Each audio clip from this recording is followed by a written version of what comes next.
this for the shop people, unfortunately. Cisco, are we all in the shot?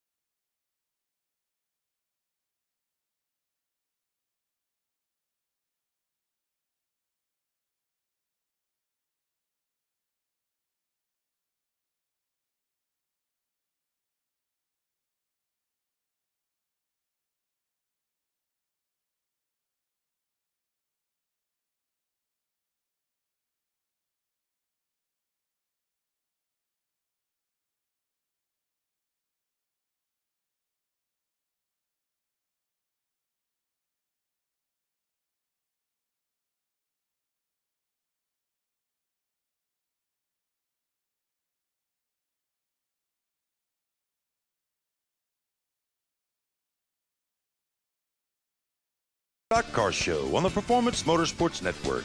Powered by the staff at Race Chaser Online. Your motorsports, your way, every day. And now, here's your host, Tom Baker. Boom. Confetti.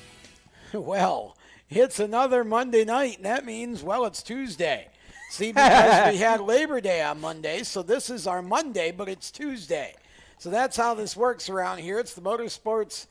It's the Stock Car Show. I'm all confused now. Let's start this over, shall we? Hey, everyone, it's Tuesday, and this is a special Stock Car Show because we're having a Monday today. Labor Day. Yeah, you're really having a Monday. Labor Day means we do no show, you see. So we're back on a Tuesday here in the studios. If this is what I get when we let you go to New York for a weekend, I might not let you go back. Actually, you should encourage me. Welcome back to the show. Tom Baker, Jacob Seelman, our special guest for at least a little while from Penske Racing. He's part of the tire team. What does that mean? Well, we'll see if he can decipher it for us later. Brandon Hastings with us. We got the Randy Cam that we're going to be firing up. Randy Miller producing the show, and Cisco Scaramuza via the Race Chaser Skype line.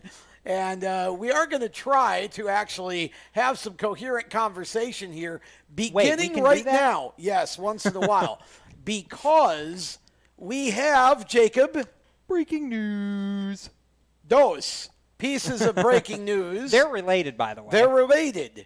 The first piece of breaking news is that Furniture Row Racing has decided to close its doors at the end of the season. This is where this happens. Crack. Yeah, so sayonara to Barney Visser and Furniture Row.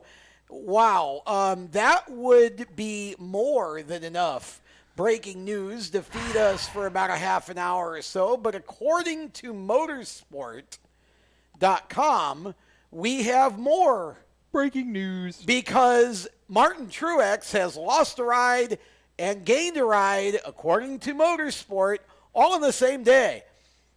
And I don't get this. According to what Motorsport says, he is going to move from the 78 to the 19 for Joe Gibbs Racing in 2019 and will replace Daniel Suarez, who bought the ride just prior to the 2017 season. If somebody can explain to me what in the world kind of sense this makes, then I can. Go ahead, Cisco. I was going to say, if you don't, I will, Cisco, but just because I'm nice, I'll let you start. This explains a lot to me, because it explains, especially as of late, Suarez trying to be as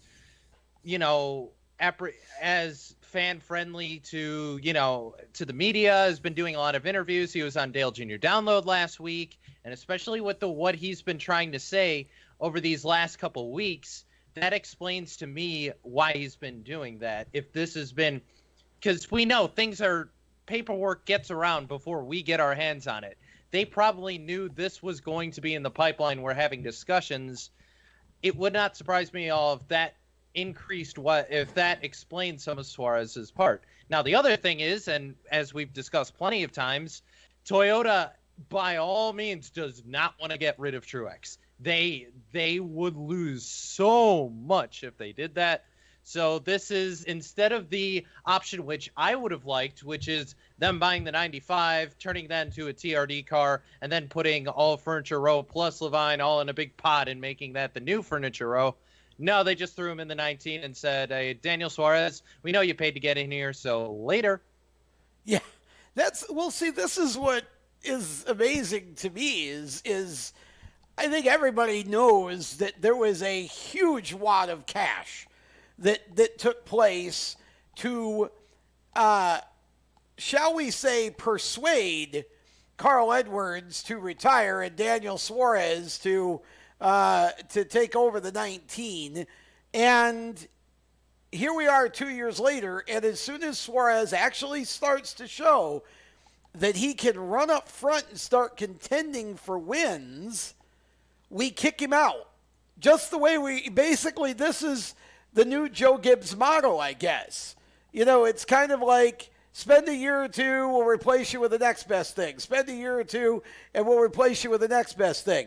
So my question is, how long before Martin Truex gets replaced by Christopher Bell or one of the other fashionable young drivers? I don't.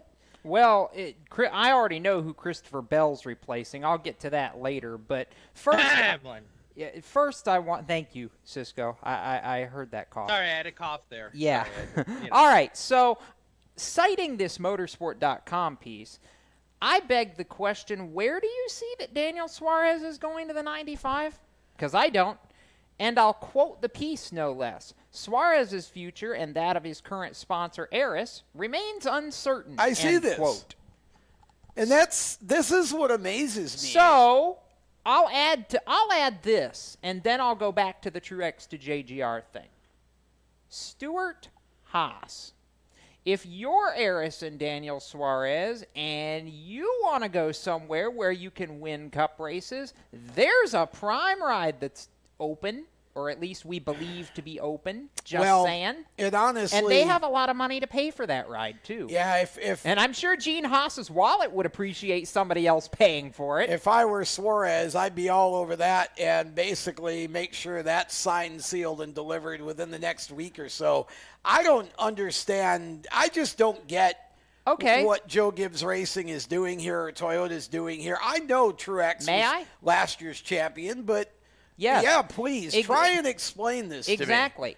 Daniel Suarez has had 2 years to prove that he belongs with the main team, and the way I see it, Truex has proven something to Toyota, and Daniel Suarez hasn't. And Toyota, which JGR is the Toyota factory team in the Monster Energy NASCAR Cup Series, let's just call a spade a spade. Toyota wants to put somebody in that fourth car, the way I see it, that they know, period, could go out and win them another championship right now. The way I see it is Toyota didn't want to invest any more time into getting Daniel Suarez to that level when they have somebody they can drop in and who's performing right now. Well, then, future development drivers, don't be too comfortable at Toyota, because you don't get enough time to prove yourself at the top level. This just really blows my mind, because here's the problem I see with this. First of all, we don't know what's going to happen to the 78 team. It's dead. Well, not necessarily. Well, okay. Oh, you mean the personnel? We don't know what's going to happen to the team as it sits. We know where Cole Pern is going, and we know where the sponsor one is going, and we know where the driver is going. We don't know where the team is going. Okay, Toyota, instead of creating more opportunities for more drivers, is basically taking 4 rides and expecting to somehow accommodate all of these stars that they're bringing up. And now Truex, who, while he's last year's champion, is not 24. Okay, Martin Truex is not, he's certainly got probably 4 or 5 at least good years left, but He's not young. What's happened here is if you are a driver in Toyota's pipeline, you now know that that ride is done. You're not going to get in that car for at least 4 or 5 years probably, unless Truex goes and falls on his butt, and then they get rid of him to bring in Christopher Bell. Well, that's basically what I see here. I can already answer where Christopher Bell's going if you give me longer than 30 seconds. He's going to the 11. Exactly. Denny Hamlin's time in the Cup Series, injuries and pissing enough people off. What are you going to do with the rest of your drivers? Just about done. Well, here's the deal. And here's something that people don't seem to understand. Jack Irving gave a quote during the Toyota Combine last week that to me was very telling about Toyota's mindset. Toyota fully understands that they're not going to keep all of their drivers. And the way Jack Irving said it, they're fine with that. They don't care that they're not going to keep all of their drivers. They're more concerned about giving drivers a platform to move on in the sport and be able to get somewhere, whether it's with them for a long time or whether it's with them for a little bit and then going somewhere else. Well, but they get it's a development program. It doesn't mean you stay here forever. We develop you and then you go get an opportunity. If I'm a young driver, I mean, here's part of the problem. Am I the only one that makes any sense to? It will, if that's Toyota's attitude, that's fine. But here's from the driver's point of view, that's not cool. At the end of the day, to be quite honest, this is a great opportunity for Chevy and Ford to step up and do this right. Because what's happened here is Joe Gibbs Racing invested a whole bunch of time and effort to rush Daniel Suarez to the Cup Series and take a whole bunch of Eris's money in the process, and then turned around, and the moment that a veteran driver was available, told Suarez, been fun, thanks, bye, proving just like with Trevor Bayne at Roush, there isn't a hint of loyalty in any of this. It's all about corporate money and business, and that's it. So if you're a young driver and you're in the Toyota program, just understand, unless you bring a boatload of money, there's going to be no loyalty there for you, and you're going to have to figure out your own future in this sport. This is a great move for Martin Truex, not a good sign for the future of this sport if the best they can do is 2 years with somebody who put their faith in a long-term or what they thought was a long-term situation, and then when the first better driver was available, they told him to scram, and that's pretty much what's happened here. We'll have more on this and much more to come here on the Stock Car Show, presented by HMS Motorsport, right after these words.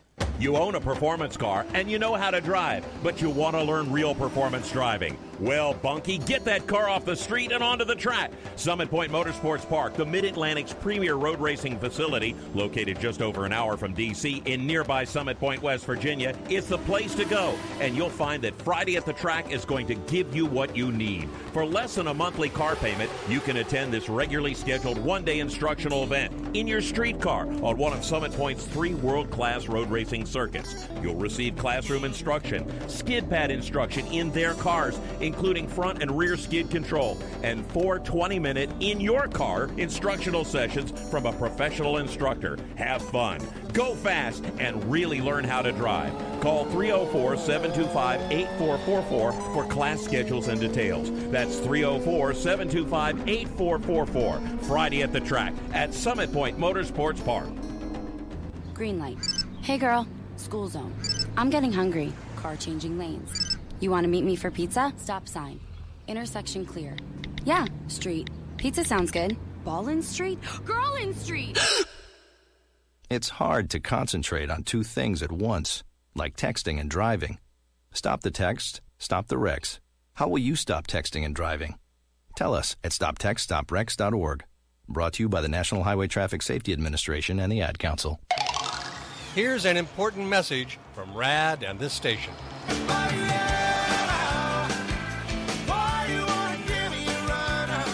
Hi, this is Bob Sheehan from Blues Traveler for RAD, Recording Artists Against Drunk Driving. I like to party just as much as the next guy, maybe even more. But the one thing I won't do after I've had a few is get in the car and drive. Don't blow it. Always choose a designated driver. Remember, music lives, and so should you. Automotive technicians and auto service trainees, how would you like to work at the beach and perform for one of the best car care centers in the nation? Lewis Meineke is now looking for skilled automotive technicians to join their award-winning team. If you're a gearhead that knows his or her stuff, or a young up-and-comer that has the motivation and drive to succeed, then you need to make this call today. 302-827-2054. Lewis Meineke Car Care Center, located in beautiful Lewis, Delaware, offers a highly competitive compensation plan, great benefits, a flexible schedule, and did we mention that you're going to be working at the beach? Plus, there's a signing bonus for the right candidates. Technicians must be ASE certified and have a minimum of 6 years experience. Beginners advance at your own pace in one of several entry-level positions. But whatever you do, don't wait. These jobs will go fast. Call Tim at 302-827-2054. That's 302-827-2054. Lewis Meineke Car Care Center. Rev up your career. Hi, I'm Noah Gregson, and you're listening to Race Talk on the Performance Motorsports Network. Now back to the show. Welcome back to the Stock Car Show here on the Performance Motorsports Network, Spreaker, and if you're watching us live, you are on our Race Chaser Media Facebook page. Tom Baker, Jacob Seelman. We will be talking with Brandon Hastings in a moment. We really will. We've got Randy Miller in the tech shed doing a fine job of producing the show, and we got Cisco Scaramuza via the Race Chaser Skype line, and we're still chatting about this bombshell that happened. Well, double bombshell, really. The 78 team hadn't announced that they were closing for, well, that news hadn't been out for 3-4 hours, and all of a sudden we were finding out that Daniel Suarez is going to be thumbing for a ride for next year because, well, Martin Truex was available, so Toyota dropped him in the 19 because they didn't want to lose him, and the 2 years that you spent trying to make a championship driver out of Suarez, much like with Joey Logano, who had to go to another team to show his talent, it looks like that Daniel Suarez is going to have to do the same thing. Well, all right. So let me respond to your points from the previous break and offer the difference between Eric Jones and Daniel Suarez right now. Statistic alert. Yeah, sorry. Every once in a while, numbers do show you something, contrary to you who doesn't believe in numbers for anything ever. Numbers don't tell you any comparison other than result. They don't talk about performance. They don't compare background. They don't compare time in the seat. They don't compare where you came from. You're going to tell me how much better Eric Jones' stats are than Daniel Suarez's stats. Year over and I'm year. going There's to a tell difference. you that Daniel Suarez came from Mexico. Newsflash. They no have offense ovals in Mexico. No offense to the Mexican version of NASCAR. Okay, the competition isn't even a quarter of the level of the competition here, number one. Number two, the guy won you not one. He won you an Xfinity championship, and he was with you for 2 years, proved he could beat the best, including the Cup guys in Xfinity. So did Eric. Came up to Cup. Okay, again, far less American Oval experience. Came up to Cup, and this year has been competitive at times. He's got a total of 4 top 5s and 18 top 10s in his 61 starts, but his career best finish came just a month ago at Pocono, which is one of the hardest tracks on the circuit to drive. And I would argue that, frankly, Suarez has probably been about the forgotten guy over there, much like Joey Logano was when he was there, because you've got not one, but 2 superstars in Hamlin and Busch, and now Jones won Daytona, so he's safe. I would wonder what Jones would have been thinking about had he not won that race at Daytona, figuring, well, shoot, I haven't done anything either. I better worry that they might go sign Kurt Busch or somebody. I don't get it. All right, Cisco, you and I are on the same wavelength here, so I'll let you tackle this response because you're probably going to say just about exactly the same thing I will. Yeah, I'll let you, because I know you have them ready, so I'll let you list off the advanced stats. But my argument to Tom about numbers not mattering, yeah, that's what we thought about baseball. And then the advanced analytics era came in, and the Athletics were able to go to the World Series basically, or nearly based purely on analytics. I'm a numbers guy because I come from a baseball town. That's just how I am.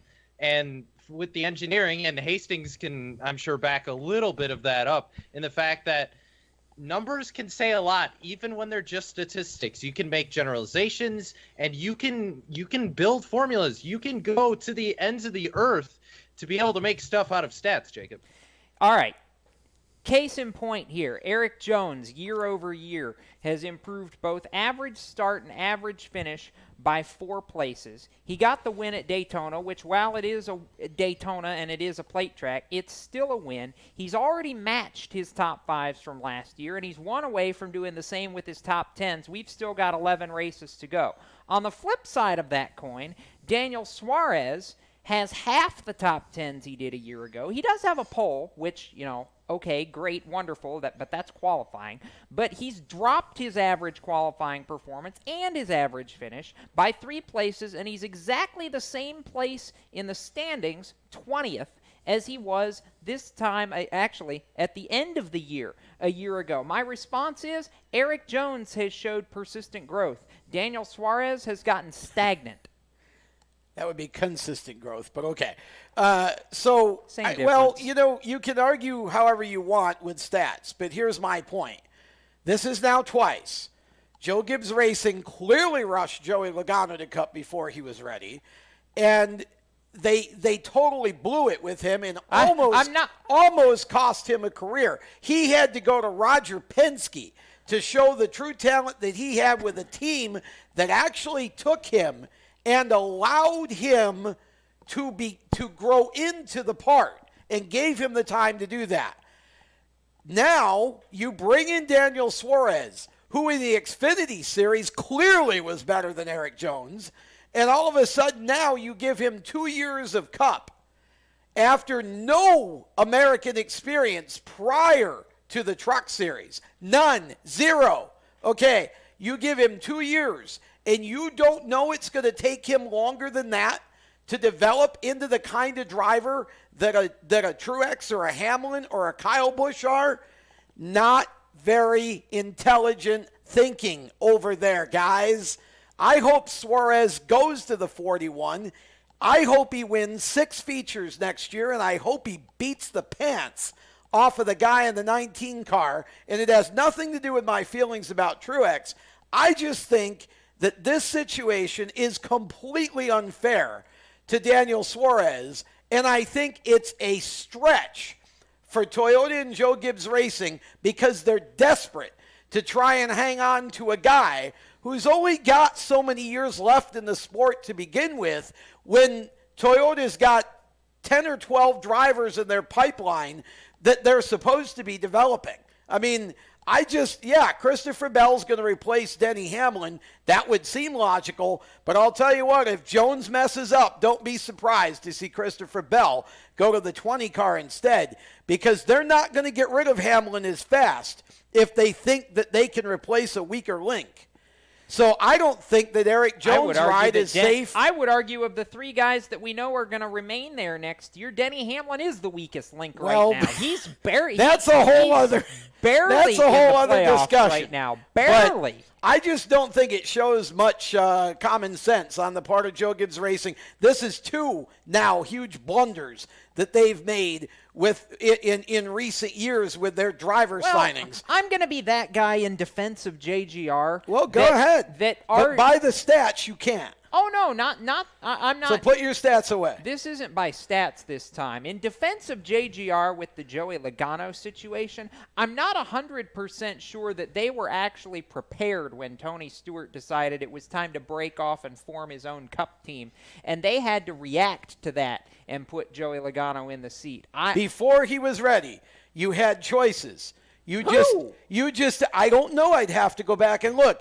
But I will tell you this. JGR didn't have anybody in there. No, I will tell you nobody this. at that point. Well, wasn't JJ in the 11 too? So they had Yaley? even less people? No, that was after Yaley had fallen on his face so hard that they released him. Well, they had nobody at that point.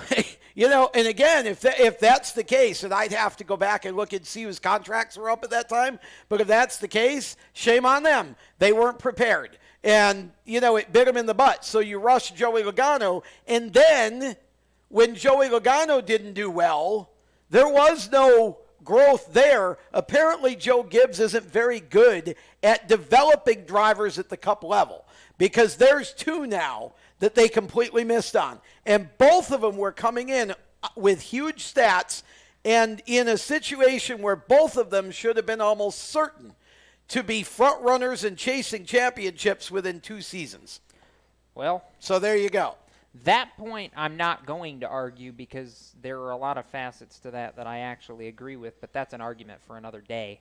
I just hope it works out well for Suarez. He needs to go somewhere where, number one, he's wanted, and number two, where he can actually compete on an even level like a Stewart Haas Racing, because it seems to me like there's a hierarchy there at Joe Gibbs at this moment. And now everything is going to be about the 19 car. You watch. The 18 and the 19. That car, well, we know the 18, but everything is suddenly going to be revolving around that car. And if I'm Eric Jones, I do not feel safe in the 20, because Christopher Bell is coming. And it's only a question of where the loyalty lies for JGR, the veteran Hamilton, or Eric Jones if he doesn't win a few more races, because we all know that Christopher Bell's Toyota's hand-picked driver. And so whatever has to happen and whoever's head has to roll, that's where Christopher Bell is going to be. And we know now that money doesn't matter and loyalty doesn't matter. It's just whatever they need to do at the time to race for a championship there. And that's really going to be interesting to see how that plays out. With that, we're going to take a break. When we come back, we are actually going to talk about Darlington, because you know what? This guy was part of a winning team on Saturday. Twice. Saturday and then kind of on Sunday. We'll talk about all of that with Brandon Hastings when we come back here on the Stock Car Show on the Performance Motorsports Network, Spreaker, and here on Race Chaser Media's Facebook. We'll be right back.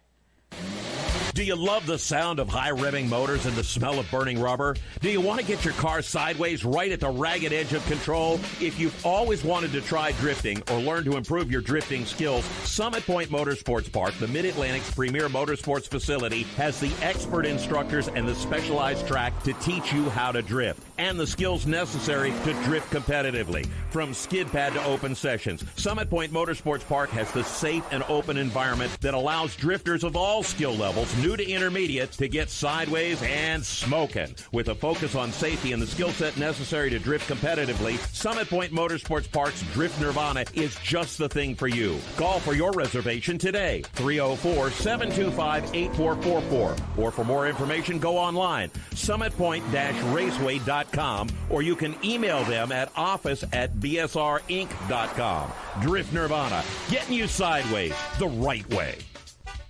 HMS Motorsport is the leader in motorsport safety. HMS serves a majority of Monster Energy NASCAR Cup, Xfinity, Camping World Truck, IndyCar, and IMSA WeatherTech teams, as well as countless SCCA and club-level racers and driving enthusiasts throughout North America. Featuring world-renowned brands like Schuberth helmets, Schroep belts, Adidas suits and shoes, Lifeline fire systems, and even Racecom radio kits, HMS has the right product for your type of racing and your budget. Their representatives are experts on only one thing, making your track driving as safe as possible. With locations in Mooresville, North Carolina, and Danvers, Massachusetts, the HMS staff is always ready to take the time to help you find the right product for your safety needs. Don't settle for second when it comes to motorsport safety. Stop in to HMS Motorsport. Visit them on their website at hmsmotorsport.com or send them a message on Facebook and tell them the folks from PMN Radio sent you. What an awesome game. What's up with your car? I don't know. It won't start. How are we getting home? Chill. My parents signed me up for the roadside assistance from Lewis Meineke. It was free with my oil change. They'd come and get the car started or get us home and tow the car to the shop. Good to know. With my driving, my parents never know what to expect. When you join the Meineke Car Care Club with a $35 preferred service, you get 4 free months of roadside assistance, including tire change, battery jump, lockout service, towing, and more. Contact Lewis Meineke, located on Route 1, or call 827-2054. When do you think of a plumber? Like most people, even if it's an emergency, you can be confident about who will arrive to help you. For quality and reliability, count on someone you can trust. Call on the plumbing services of Hague Quality Water of Maryland. Plumbing doesn't have to be an emergency. We handle all kinds of preventative maintenance too. Hague Quality Water of Maryland is family owned here in Annapolis since 1993. For a refreshing choice, call us at 888-84-WATER or visit us online. COPD, chronic obstructive pulmonary disease, is a lung disease that robs people of their ability to breathe. As many as 24 million Americans suffer from COPD, also known as chronic bronchitis or emphysema, and half of them don't know they have the disease. If you or someone you love is over 35 and has smoked more than 100 cigarettes in their lifetime, visit driveforcopd.org and take the screener, then take that to your doctor. I'm Jeff Stoltz, and I drive for COPD.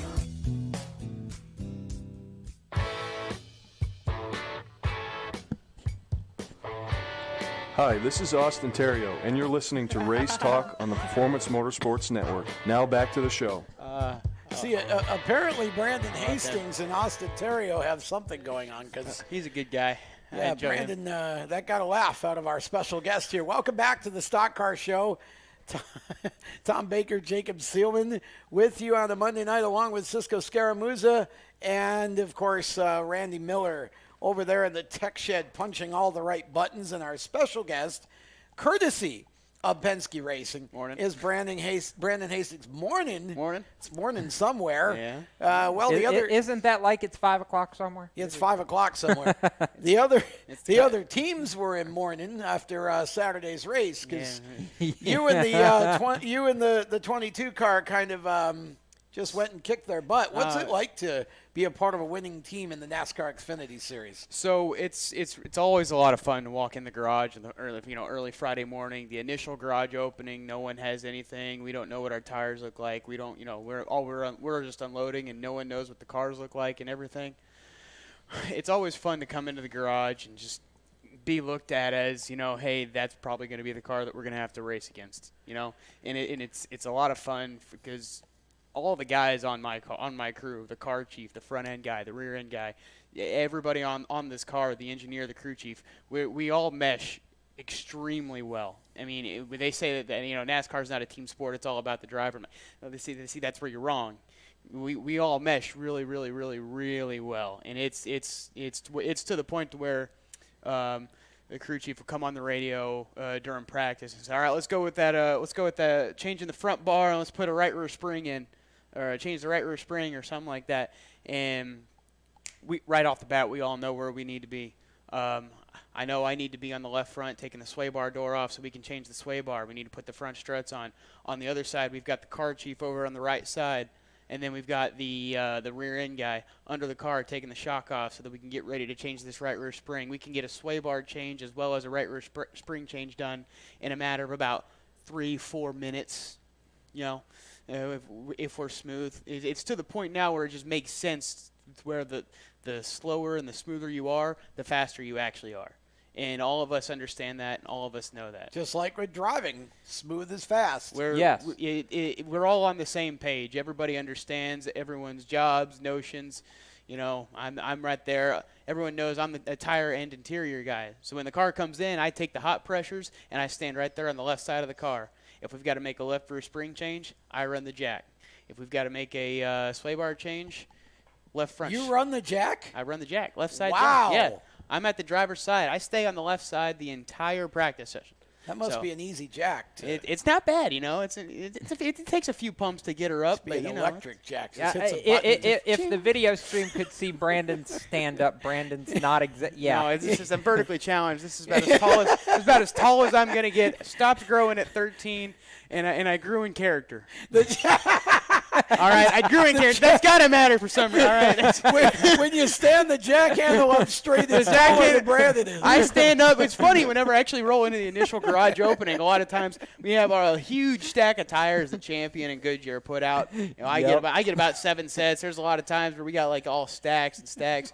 Well, they'll put 5 tires in one stack, and I can fit 5 tires on a tire cart. But I'm over there. I've got a tire cart with 5 tires. No one sees who's rolling this thing. All right? Not a soul. Everyone's just like, "Yep, that's the 22 tire guy." Yeah, because he can't see a thing. The blind leading the blind. Wow. It's fun, though. I've ran over a few generators, by the way. I'm not going to lie. I have ran over some stuff. See, that would have been even funnier before Brandon had all the corrective stuff done to his eyes. Oh, yeah. Well, then it really would have been the blind leading Yeah, the blind. something like that. Okay, so talk about, because what's interesting about the Xfinity team that Penske has with the 22 of the arrangement there is that it's a rotator. Mm-hmm. So you get to work with Brad, you get to work with Joey, you get to work with Ryan once in a while, and occasionally you get some other driver from somewhere else. Well, he's about to get a lot of Austin Cindric. Yeah, Austin Austin's another one in the rotation. How does it affect your preparation, or what's it like to have to prepare for a different driver almost every week? Well, the good news is I can tell you is this is my second full-time year doing the 22 Xfinity car. Before that, last year I did the 22 Xfinity car. I had the same thing.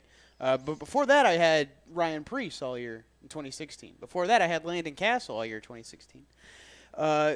To go from having one driver. He was with JD Motorsports Right. at the time. For those of you going, wait a minute. Yeah, I was on the 01 for JD Motorsports. Castle never drove for Penske. He would love to, I'm sure. Oh yeah, definitely. But it's interesting. Like right now, I'm sitting here actually kind of worried because I've still got Brad Keselowski stuff sitting in the hauler. I got to change over to Blaney stuff like yesterday. What does that take? What does that take? What's the process? Well, the good news is I've got it down to about a pretty good science to be able to literally drag and drop a bunch of stuff. Taking it all the way to the I guess the driver's closet in the shop.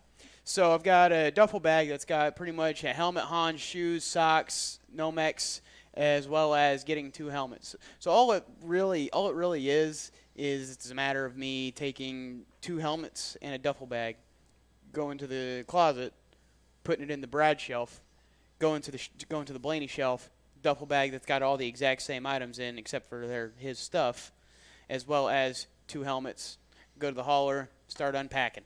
Okay, so you're basically just for the. I've got it down to its. You're not doing the seat or anything else. You're just doing all of the driver. Oh no, I'm doing the seat and everything too. It's actually good. We've got a great team at the shop as well, an assembly crew and all that. Today I was measuring up the seat and all that for Blaney. Not too difficult, honestly. We've got it down to a science. Well, once again, we got it down to a science on the cars where everything's pretty much welded and measured into the exact same place on every single chassis. So we've got a chart that's got measurements of every single driver.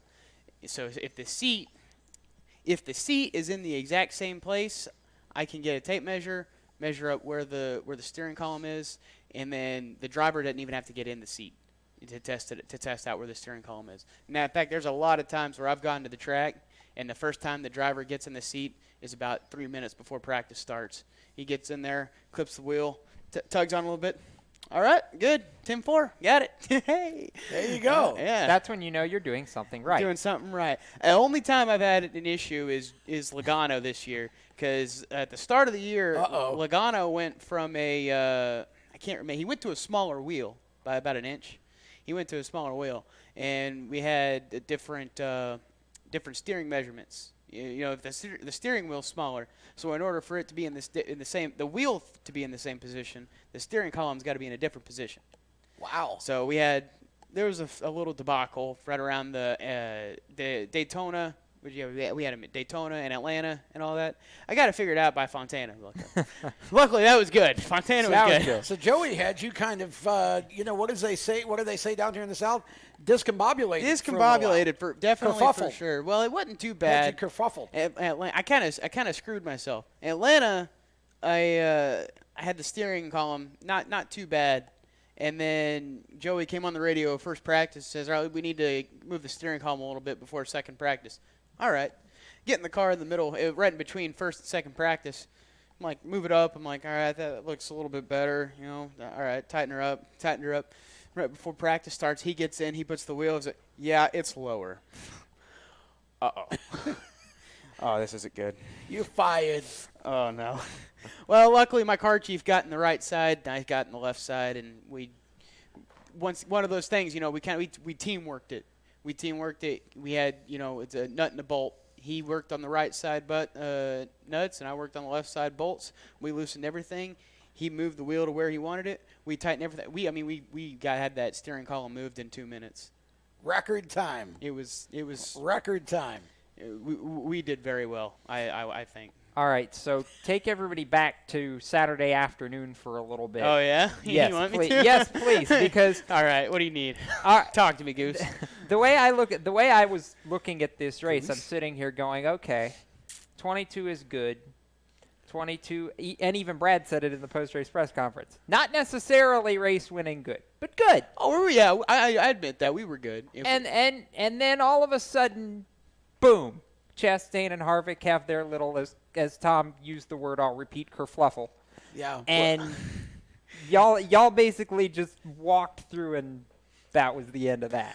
Well, thank you very much. Can't give you too much of my perspective because I was setting tire pressure at the time. All I hear. So you didn't get to see it. No, I didn't get to see it at all live. I was a little mad about that. But what really, actually, once I saw the replay, I was like, all right, that's a good reason. You were waiting for a fight, weren't you? I was not waiting for a fight. I was actually, I was more or less wondering why why the spotter Joey Meyer had blood pressure issues for about 2 minutes. Because that happened. I remember listening to it, and then after I watched the replay, I kind of remember I pictured him saying it whenever he did, and I remember he was through what was it 1 and 2, right? Yeah. He was going through 1 and 2, and he was describing exactly what happened. He said, 98's going to slide up, 98's going to slide up, and he starts jumbling on his words, and he starts yelling, go low, go low, go low, and he says, all right, you're right by it, and then he just starts laughing on the radio. I was like, and if I get up from setting this tire pressure, and I'm not even done, I get up from setting this tire pressure, and I look on the screen, and Ross all of a sudden just right hooks the 98, and I'm looking at him, I'm like, where are we? Where are we in the charts? I'm looking at it, it's not even updated. We're still considered third. I'm like, don't tell me we got damage off of that. Finally, after about a minute later, the charts updated, we were first, and I was like, I'll take it. Brad said he'd take it too, and he did. That's fine. We're cool. We got to take a break. When we come back, we'll have one more segment with Brandon over here because we can. More of the Stock Car Show presented by our good friends at HMS Motorsport, the leaders in motorsport safety, right after this. Everywhere you go, you hear it, and you see it. It's coming at you through your phone, your tablet, and your computer. It's broadcast from your favorite radio station, TV networks, and cable companies. It's in the stadiums, the arenas, the ballparks. It screams for your attention at the mall. It's interactive on Main Street. It's even coming at you from the gas pump at the nearby convenience store. What is it? It's digital content. It's digital content. It's digital content. Somebody has to create it. Somebody has to manage it. So whether your dream is to write it, design it, create it, call it, produce it, voice it, host it, light it, shoot it, switch it, record it, color correct it, edit it, code it, repurpose it, tweet it, blog it, post it, compress it, upload it, replay it, or make sure it gets to where it's got to go when it's got to get there in the format it's got to be in, you need to attend Carolina School of Broadcasting. The skills you will learn, the experience you will get, and the connections you will make at Carolina School of Broadcasting will open the doors to the career you want in digital content creation and digital content management. Call or come by today. Click csbradiotv.edu. Parents, your son or daughter has had their license for a while now, but you want to make sure they're prepared for any situation they may face on the road. High school driver's ed doesn't teach them to drive defensively. They need to be prepared for any highway emergency.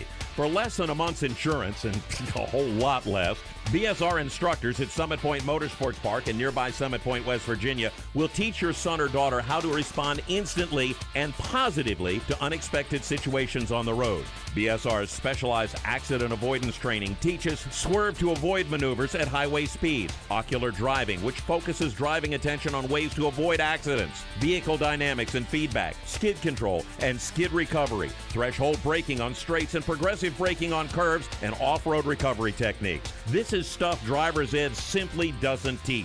So call BSR today, 304-725-8444. Give your kid the skill set needed to drive safely and responsibly on the highway. That's 304-725-8444. This is a test to find out if you know it all when it comes to children.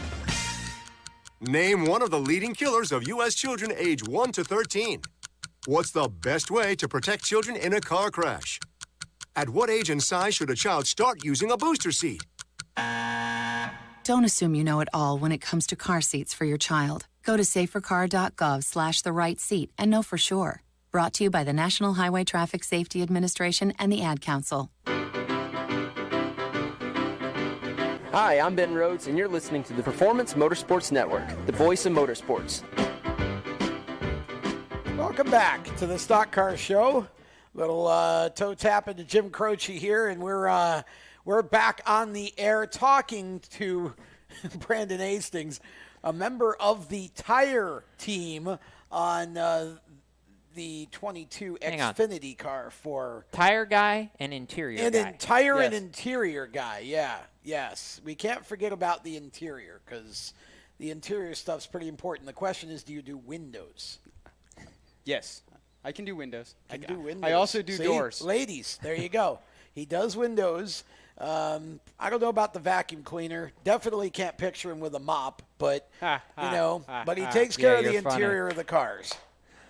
All right, so we were talking about the whole getting through the wreck, and I loved Brad's description of it on Saturday. I didn't even hear it. What do you describe it as? Well, I said to Brad after watching the replay about 5 times, I said, you couldn't have missed that by more than what did I say? I think I said words to the effect of you barely just got through there. And Brad looks at me and grins. He goes, yeah, just got through there is right. He says it couldn't have been more than about 2 inches, and it wasn't. Oh, yeah, I looked at you seen that there was that one camera that coming off too. Yeah. You just barely all of a and that's why Joey Meyer's blood pressure was sky high. It was sky high? Yeah, if that's just his blood, a bit. Yeah, it was. Man, you could tell he got his blood was boiling. Run off and left, and we can speak to this because I know not just from your perspective, but the whole team, Brandon. I mean, the fact that Penske hadn't been to victory lane at Darlington since the 70s, and they go and win twice in 2 days. Twice in 2 days. That was an amazing feat. And actually, it was cool. We had happy hour, which after a win, we have an hour where everyone at the shop gets to celebrate. It kind of takes victory lane over to the people that don't get to travel. Yeah. And someone that actually retired 2 years ago at Penske, someone that got to keep actually has that checkered flag from 1975, I think. No kidding. Yeah. Wow. So they brought that checkered flag to the shop. And it looked rough, but and it wasn't like frayed or anything. But it just the white was not white anymore. But it was cool. It had the old 76. You remember the 76? The Unical 76. Yeah. All that. Yeah, the Unical 76 logo, and it had the year, and it had the Darlington or Southern 500 on the bottom, and I was like, that's pretty cool. Bobby Allison swept Darlington in 75. Sure Brad did. came back and swept Darlington in 2018. Hallelujah. It's a miracle. So, go ahead.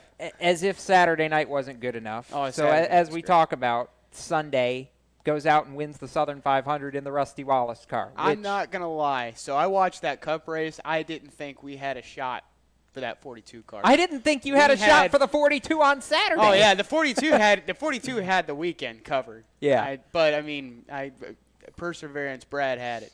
But I didn't think we had a shot. I mean, the Cup cars, the competition, like you said earlier about the whole, the competition in American sports, in the NASCAR side. In Cup, you look at Xfinity and you're like, anybody in the first 10, anybody in the top 10 can win. Absolutely. In Cup, top 25. I'd consider the whole top 25 to be able to have a chance to win. plus or minus a few. You got some cars that are going to be good. Well, and you got some cars that could just have a good day. Let's just do a quick count. You got 400 cars. Now I know they've struggled this year, but in general, 400 cars. That's you got 4 Gibbs cars. Right. You got 3 Penske cars. There's 12 right there. 11. You that's 4, right. 4, 11, 3, 4, 4, 11. and 3 is. You Wow, count I'm the doing Wood government Brothers math. if you count the Wood Brothers car. Okay, that's there. right, the 21. I know there's a Thank you, reason we had Brandon, him for around. saving my butt. You count the Wood Brothers so cars. we got an even dozen cars right there. Right. Okay, take the 42 and take the 1 because now I know Jamie struggled, but he's certainly won enough in the past. So there's 14 cars right there, and we haven't even talked about the occasional efforts by the 3 car or the 31 car. Exactly. There's 16. The 78, of course. You've got the 78. There's 17. I mean, and as you said, there's probably 3 more that in certain situations, if not more than 3, I mean, A.J. Allmendinger's car seems to be capable. The 37 here and there. was top 10 the most of the night 37 at was Darlington. top 10. 37 did very well. Again, there's 20 to 25 competitive cars for at least, let's say, top 10 positions. Anyway, Front Row Motorsports has creeped up there this year. So, it's a very tough nut to crack. And when you can come out, especially at a place like Darlington, and end up with a win in a race that you really didn't feel like you were the fastest in, that's pretty remarkable. And I think Brad felt that.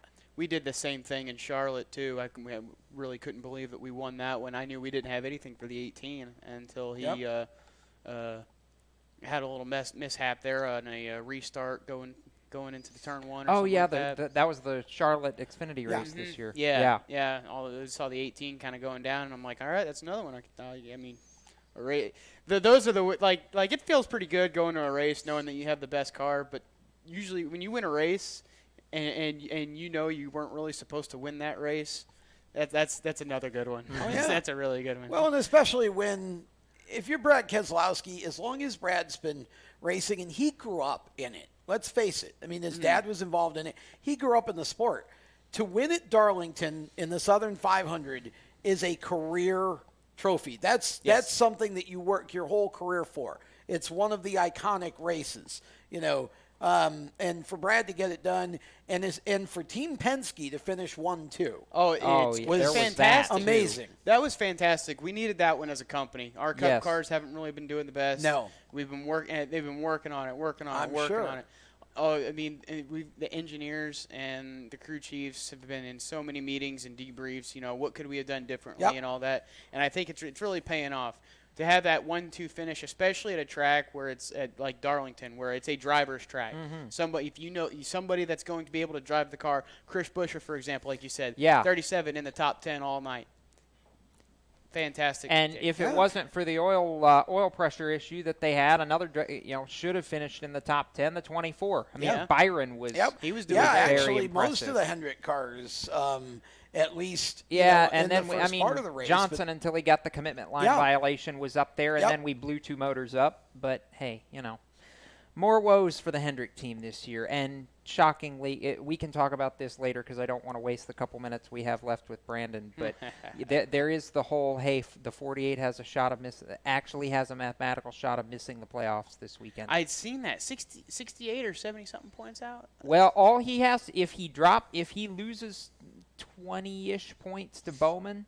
So basically, if he blows up and somebody who's not in the top 16 wins, Jimmy misses the playoffs. See, I think it's interesting that you got that scenario between 2 teammates. Yeah, and there's of course, that too. But of course, if one of the big 3 or anybody who's already in the playoffs wins, then it's a moot point. Right. Because then they're both in. Right. Nobody can outpoint the 2 of them. Right. But they can only win their way in, which I think is going to make Indy very dramatic. So Paul Menard has to win. Yes. Is Bowman 16th? 16th. Yeah, Bowman's 16th. Bowman's in right now. He's in on points as long as nobody else wins their way in. The 48 and the 88 you got make Menard, it. you got McMurray. Suarez. You got Suarez. Yeah. To me, that's just like I said earlier in the year with Trevor Bayne. That to me would be perfect. if Suarez finds out that he's basically, thumbing a ride for next year, go out and win Indianapolis and then exactly. make the decision a little bit more. It's not impossible. Casey Kane did it last year. He did. Casey Kane did it last year, and it very well could happen. Maybe not Casey Kane. Somebody like Suarez. You can't hit the same target. You maybe can't hit the same target twice. But before we cut out of here, I want to ask you. Because I know somebody's going to bring it up if I don't. And we only got 4 minutes left in the segment. Okay. So Brandon Hastings won an iRacing race recently. Well, I didn't win the race. It was a team effort. Michael Conti to win the Darlington NASCAR Peak Antifreeze Series race locks us into the Final Four for Homestead in the NASCAR Peak Antifreeze Series. Thank God, because for a while there it looked like Keegan and Luza were going to run away with it. But see, the story I got was that you were the reason. It was all about you. And liar. He wasn't even there. Michael Conti. I mean, Michael is one of the best there ever has been. I agree with that. In the Peak Series. I mean, Michael is a real talent on iRacing, and I've seen enough of him in an actual race car to know that if he was given a good shot, he would be really good in a real race car as well.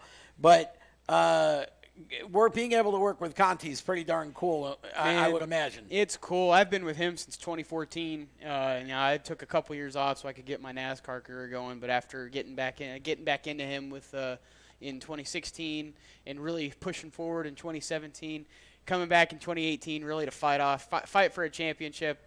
It's really nice. We have that atmosphere. Me, Brian Schoenberg, Pat Millay, Michael Conti have that atmosphere, just like the 22 Xfinity crew.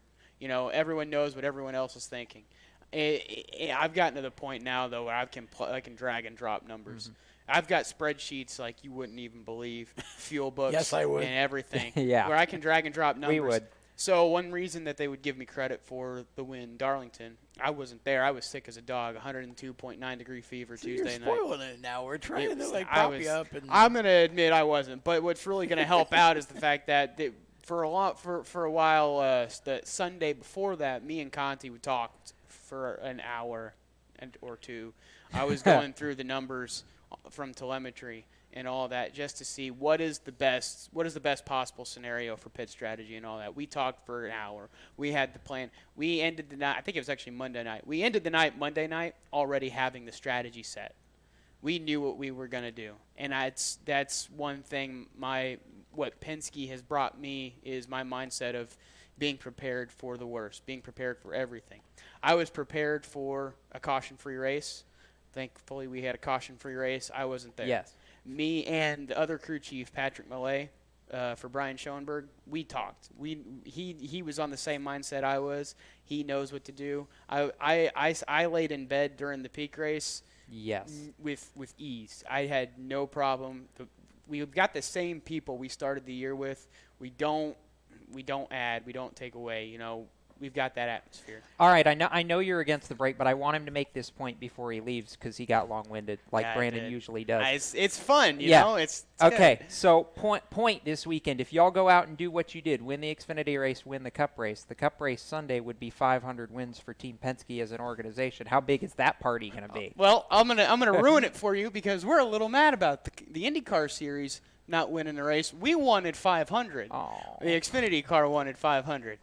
But no, Team Penske winning 500, just period, in incentives would be awesome. I can't wait to see what that party would look like because I know it's going to happen this year. Just okay, don't know when. I'm calling it right now. Future crew chief somewhere in NASCAR's Big 3 Series. It's going to be Brandon a while. Hastings. It's going to be a while. Been our guest. We appreciate Brandon taking some time. He actually skipped out on a tennis match to come and join us on the show. So, Brandon, we're honored, and we look forward to having you back on again. With that, we're going to take a break. When we come back, we're going to talk just for a little bit about Supermodifieds, the Oswego Speedway, the Budweiser International Classic, and later on, Money Matt Hirschman, the NASCAR Whelen Tour winner from Oswego, going to join us as well. More of the Stock Car Show, another whole hour, in fact, right after these words. You own a performance car and you know how to drive, but you want to learn real performance driving. Well, Bunky, get that car off the street and onto the track. Summit Point Motorsports Park, the Mid-Atlantic's premier road racing facility, located just over an hour from D.C. in nearby Summit Point, West Virginia, is the place to go. And you'll find that Friday at the track is going to give you what you need. For less than a monthly car payment, you can attend this regularly scheduled one-day instructional event in your street car on one of Summit Point's 3 world-class road racing circuits. You'll receive classroom instruction, skid pad instruction in their cars, including front and rear skid control, and 4 20-minute in-your-car instructional sessions from a professional instructor. Have fun, go fast, and really learn how to drive. Call 304-725-8444 for class schedules and details. That's 304-725-8444. Friday at the track at Summit Point Motorsports Park. Every 30 minutes, another innocent person is killed due to a drunk driver. My best friend. My brother. My poor grandchild. My sister. My father. My husband. My mom.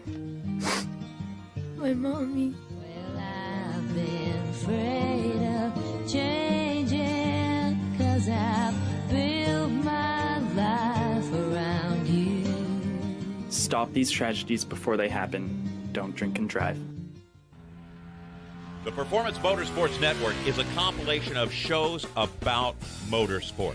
From technical to controversial to just fun, everything you like about racing and gearhead stuff is right here on one internet channel. The Performance Motorsports Network. Tell your friends about it.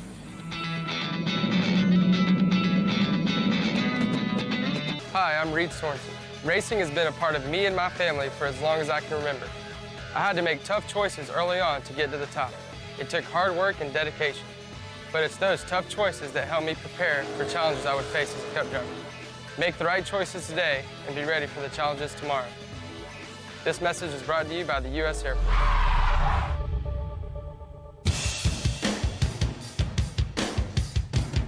Hi, I'm Timmy Salamito, and you're listening to Race Talk on the Performance Motorsports Network. Now back to the show.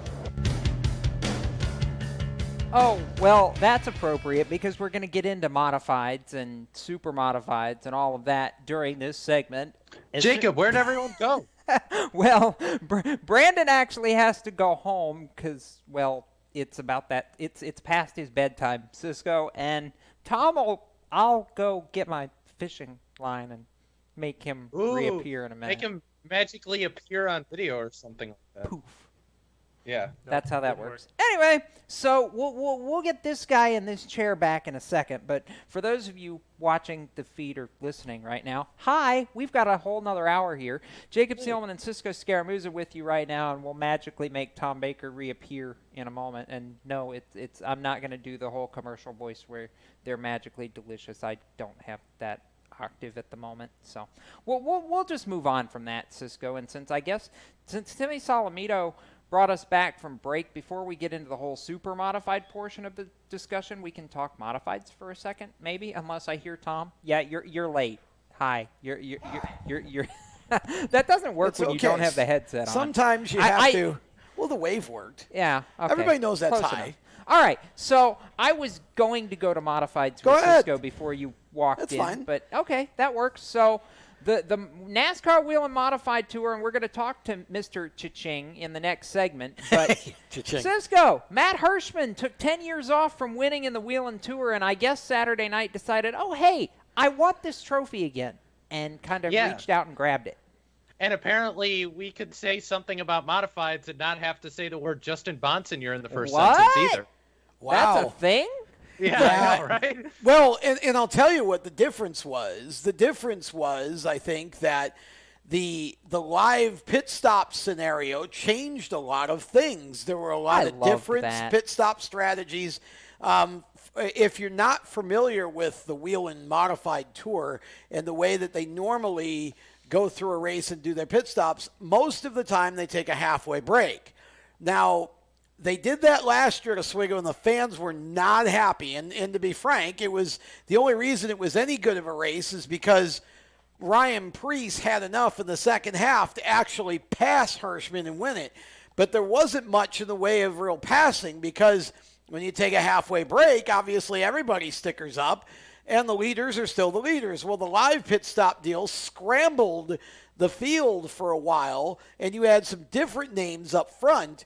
And at the end of the day, though Hirschman was the biggest lap leader, he had a couple of guys not named Justin Bonsignor who were breathing down his neck for much of the race. And for the earliest part of the race was actually Chase Dowling, who was about the fastest all day in practice, and ended up chasing Hirschman and giving him all he wanted in the early part of the race. But then as the pit stop cycled through and a couple of guys made two, Hirschman had gone out and hand-picked a crew specifically that he thought could make the fastest live pit stop.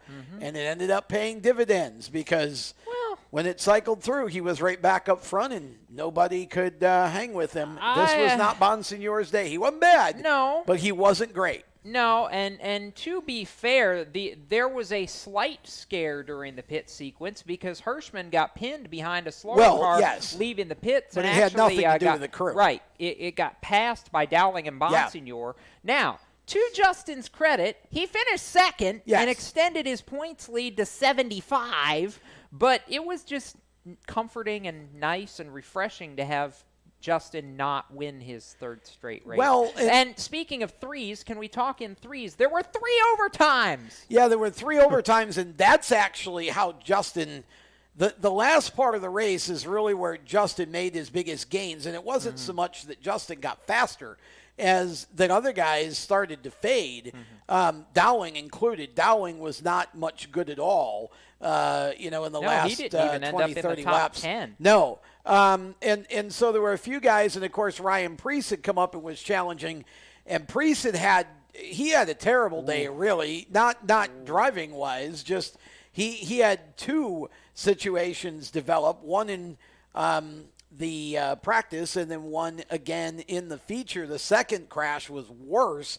They had a by far suspension failure, I think. Yeah, he hit the outside wall on the front straightaway and literally rode up the wall, spun like a top, and landed right back. I was sitting up in the media tower, landed right in front of me. And that was the picture that you saw. If you looked at Race Chaser Media over the weekend, we're following our coverage. That was the picture you saw there. I took that from the tower. Much damage to the car. Thankfully, Ryan was okay, but he had worked his way back up into contention. So that kind of left Justin in a good position there. But each of the restarts, Hirschman just drove away. Justin could not stay with him. So, Matt's experience at Oswego, I think, plus the pit crew that he chose, this was just his day. And I don't think anybody's begrudging him that either. No. It was cool to see Matt get back to victory lane on the tour. He's come so close a few times, and I loved it personally. I think it was well-deserved for Matt. It was well-deserved for that PD Motorsports team, the 60. They came together last year for Matt, and they've been trying to win some big races. They've won some big races, but not a tour race. Now they've finally accomplished that, and I think this could be really good for them for the future. We know Matt's not going to run the full tour again. I was going to say, this was his final tour start. I think he's going to run the full tour again anytime in the We'll near ask him future. about that when we talk to him in the next segment. Yes. But I want to sort of take us to the second race of Saturday evening at Oswego, the ISMA Super Modified Tour. These are the Super Modifieds with the wings.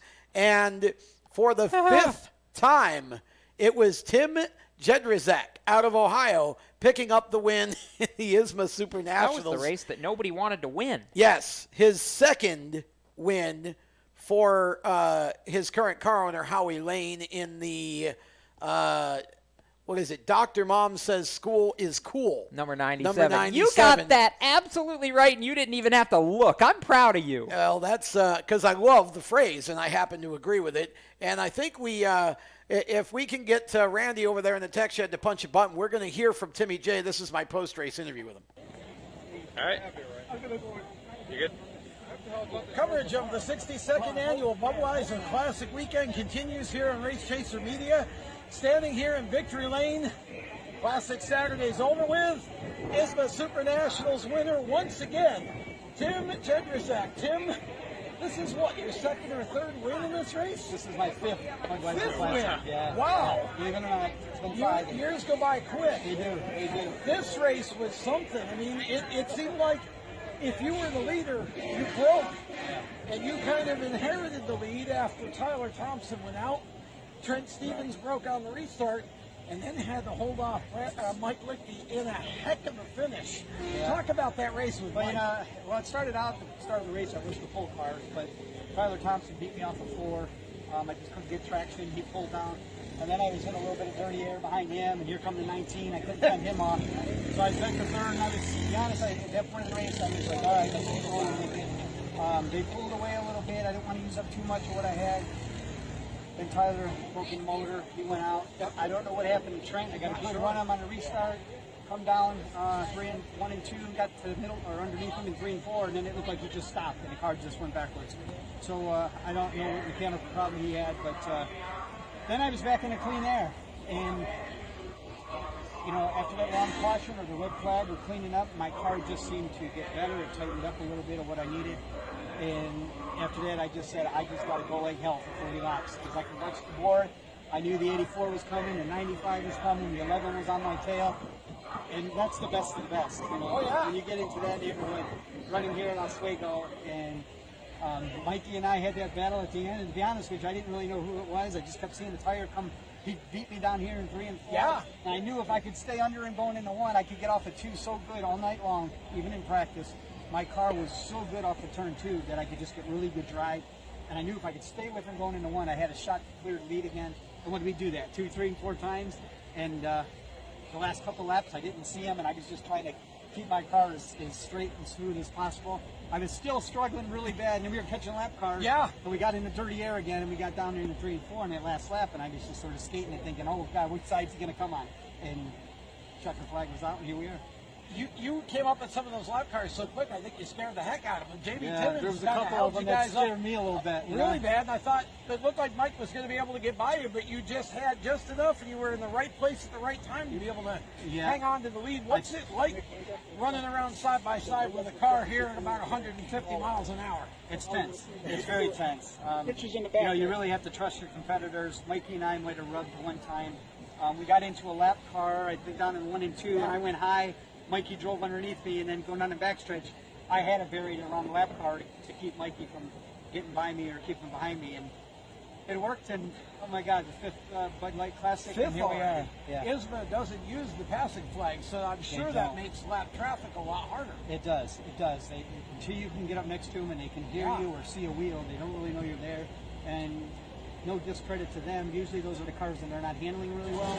So as you're coming up on them, you got to read them, and if they're tight coming off the corner or they're free coming off the corner, so you're sort of picking your spot a lap previous to when you attack them, and hopefully you choose the right one. So we're going to see if we can stump Timmy J here. You've won this race 5 times. See if you can name the car owners you've won those 5 races for. Okay. David May, Craig Reed, Danny Soule, and now 2 with Howie Lane. 2 with Howie Lane. Good job. Now, who helps you? I don't think anybody's won that many classics with that many different drivers. I don't think or they have. owners, I should say. That many different owners. Who helps you make all this happen, Timmy? Definitely Howie Lane and Tony and the whole Dr. Mom's His School is Cool crew. These guys have just done a great job all weekend. We came here confident that we had a good car. The team prepped it unbelievable over the last week. We've had a couple down weeks in a row, and the crew dug down. Prepared the car, and from the first session out, 3 practice, we ended up top of the board. Qualifying, we ended up top of the board. We won the heat. So I guess this is like a double hat trick if we did 4 things good tonight. So, you know, all the sponsors on the team, Enerco, Mr. Heater, Rotor Electric, Tony, and just everyone that's involved. Timmy, congratulations on a huge win. 5th one in the ISMA Super Nationals here at the Oswego Speedway. We'll let Timmy get to some of the other media's attention here, and we want to let you know there were 2 races here this evening at the Oswego Speedway. Timmy J getting the win in the nightcap the Super Modified event for the ISMA Super Modified Tour. Prior to that, we had the NASCAR Whelen Modified Tour here for their You could go ahead and just cut that for us, Randy. Took, I'm just recapping the same race that we just did. That, by the way, was taken from my Facebook Live post-race interview with Timmy Jedrzak. Before we go to break, I want to ask you, Tom, how many times did you have to spell Timmy's last name to Cisco before Cisco spelled it right? Which I'm still impressed that Cisco spelled it right. Hey, I looked at the presser. He didn't even have to tell me what it was. Good for you, my Cisco. Research, sir. Well, the truth of the matter is that for most purposes over the weekend, I just called him Timmy J like everybody else does. But it is a very strange spelling. But what an enthusiastic guy, and that's, to me, that's what racing's all about. Absolutely. Right there. And boy, he was just fired up. With that, we're going to take a break. We're a little bit over time. I don't want to make Randy mad at me. He'll start throwing tech tools. We'll be back with more of the Stock Car Hirschman's Show. Next. That's right. We're going to talk modifieds again with Matt Hirschman right after this. How to be a great dad in 15 seconds. Bike ride, go fish, walk in the park, phone call, milkshake, play catch, picnic, fly a kite, tell jokes, laugh, talk, read a story, tell a story, bumper cars, swing set, bowling, pillow fight, cut loose, stay tight. Whew. Because the smallest moments can have the biggest impact on a child's life. Take time to be a dad today. Call 877-4DAD-411 or visit fatherhood.gov. Brought to you by the U.S. Department of Health and Human Services and the Ad Council. Automotive technicians and auto service trainees, how would you like to work at the beach and perform for one of the best car care centers in the nation? Louis Meineke is now looking for skilled automotive technicians to join their award-winning team. If you're a gearhead that knows his or her stuff, or a young up-and-comer that has the motivation and drive to succeed, then you need to make this call today. 302-827-2054. Louis Meineke Car Care Center, located in beautiful Lewis, Delaware, offers a highly competitive compensation plan, great benefits, a flexible schedule, and did we mention that you're going to be working at the beach? Plus, there's a signing bonus for the right candidates. Technicians must be ASE certified and have a minimum of 6 years experience. Beginners advance at your own pace in one of several entry-level positions. But whatever you do, don't wait. These jobs will go fast. Call Tim at 302-827-2054. That's 302-827-2054. Louis Meineke Car Care Center. Rev up your career. You hear that? That's the sound of America's only sports car. That's right. It's a Corvette. But not just any Corvette. It's your Corvette. It's that who cares if there's traffic part of your day. And this can be you when you come to Cooper Corvettes. With 60 years of Corvettes to choose from, there's always a Corvette in your budget. And they'll service any Corvette you bring in. Cooper Corvettes on Route 1 just north of Quantico and Triangle. Call, click, or visit CooperCorvettes.com. How to deal with someone who says that's so gay. Outsmart them. This party is like so gay. Totally. Excuse me, but did you ladies know the word gay used to mean happy or excited? Then it became a word used to describe gay people. Then somehow it came to mean dumb or stupid, which is how you just used it, which is not very nice. Ew, that guy is on the football team and super smart, and he totally hates us now. Totally. When you say that's so gay, do you realize what you say? Knock it off. Learn more at thinkbeforeyouspeak.com. Hi, I'm Brandon McReynolds, and you're listening to Race Talk on the Performance Motorsports Network. Now back to the show.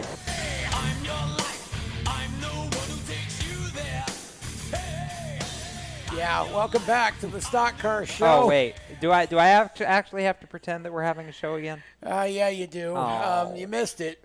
Cisco didn't hit the button in time, but Bummer. Jacob was actually... It's locked up. I have to restart it. Oh, man. Okay. Dang it, well, Cisco. Hang on, those of you watching the live stream. It will be back. No, it's up. It's just, okay. on a billboard, so ignore that. Anyway, all right, welcome back to the Stock Car Show as we continue. And let's see, do we have Matt Hirschman? We have him on the phone. We have Money Matt on the phone, and this will be, I think, either the second or third radio interview that Matt Hirschman has done tonight. Matt, confirm that for us. Is this 2 or 3 on the night for you? This is number 3. So it's been a busy day since the big weekend we had. Yeah, see what happens when you win a pair of big races. You went out and won at Spencer Speedway on Friday night in a huge show there up in western New York, and then came to Oswego on Saturday for the NASCAR Whelen Modified Tour event and won that one as well. That's what I call money right there. Yeah, it was a great weekend. Worked out. The two tracks are really only less than an hour apart. Yep. So for one trip, we were able to get in 2 races. There's still a lot of work to prepare for that, but certainly glad that we could do it, and really couldn't have gone any better. Now, the 2 tracks are quite different. Spencer, a paperclip, basically, and Oswego, kind of a bigger track. Were you able to, did you run the same car at both of them? No, we used 2 separate cars. It would have been too risky to even try that, but with the NASCAR series, just about everybody on that series uses the spec engine, and that engine is penalized heavily on Race of Champions to the point that nobody's going to use that. So it wouldn't even be possible, really, in terms of competitiveness. So the car we typically run Race of Champions with is the Red 60, and we just did our normal program for that, which we're always a podium car on that series, and was able to go there kind of it really went well, like the Race of Champions races tend to do. But it was surprisingly the first Race of Champions race I'd ever won there. I had won there in the Whelen Modifieds when they were there back in 2008, but I've been going there at Race of Champions since I think 2007, and that's the first time we've ever won one. I know we've been close before, many seconds, thirds. Yep. So that was something new to say we did in terms of Race of Champions. And then, like I said, Saturday, Oswego, a track that I have many Race of Champions wins at. But this is the 3rd year now they've had the NASCAR Whelen Modifieds there. And I missed the first year. We were there last year, set fast time, led a good portion of the race, but got passed late by Ryan Preece and ended up second. And this year we came back, set fast time again, and led a good portion again. We did lose a few spots in the pits. We got blocked in a little bit there. But we had a good stop, just had to back up before we could get out of our pit. And, had to pass a few cars and get back to the lead and then, pick up that win as well. So really, really strong performing weekend. All right, Matt. So 10 years ago when you got your last win on the tour, I would argue there were a decent amount of things that were different, and certainly the team around you was different. What was it like this time, a decade later, to get back to Tour Victory Lane with this group of guys that really, you guys have built this team into what it is and very quickly won a lot of big races together? Yeah, this team debuted roughly 2 years ago from today. So we got 2 seasons under us now. It was a start from scratch, from the ground up. Started with nothing, built the car. Acquired an engine, a truck, a trailer, all the equipment, everything. So PD Motorsports, for the short time we've been together, 2 years, we've been having very good results. We've won some races in various places, and we've been very competitive on the Whelen Tour. Our last 4 finishes were a second and 3 thirds, I should say. And the last 5 races we've gone to, we've qualified first or second. So we've definitely been knocking on the door. We've been competitive. We've been leading laps. We've been right there. Still, it's never easy, but we've been right there, and that win was coming sooner or later, and we were able to get it this year in what will be our final Whelen race of the year. So, it's definitely probably the crowning achievement, the biggest so far for PD Motorsports, just because the competitiveness of the series and how hard we've worked going to the races we have, 3 last year, 3 this year. I think maybe 1 the year prior. So I guess in our 8th start as a team, we were able to get this win. So that was a big deal. Like I said, we've got some other big wins. We won the North-South Shootout last year. We've got some wins at Myrtle Beach and in Florida at Speedweeks. So we've got some wins with the car, and this was probably the biggest just because of what it took as a team to win this race. Well, I know what it took on the racetrack was triple overtime before it was all over. How were the nerves during those late race restarts? Was there any real concern knowing how fast the car had been all race long?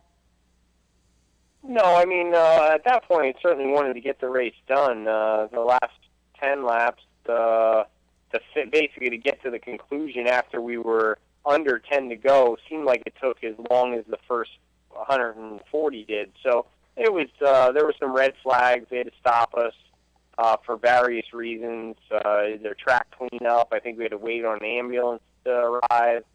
So definitely some unexpected or unneeded or necessary delays. But so that at that point, I wanted to get it done, but I wanted to get it done and still be number 1 at the end. So it wasn't really an issue. It's something, I've been through that before, so I wouldn't say there was any nerves or anything like that, but I definitely was happy to get it done. What does the remainder of the schedule for you and PD Motorsports look like this year? Well, just my schedule in general, later in September, the season finishes basically with all big races. The final 2 Race of Champions races are coming up, which the last one's the biggest one of that series, the historic Race of Champions, which is 250 laps at Lake Erie.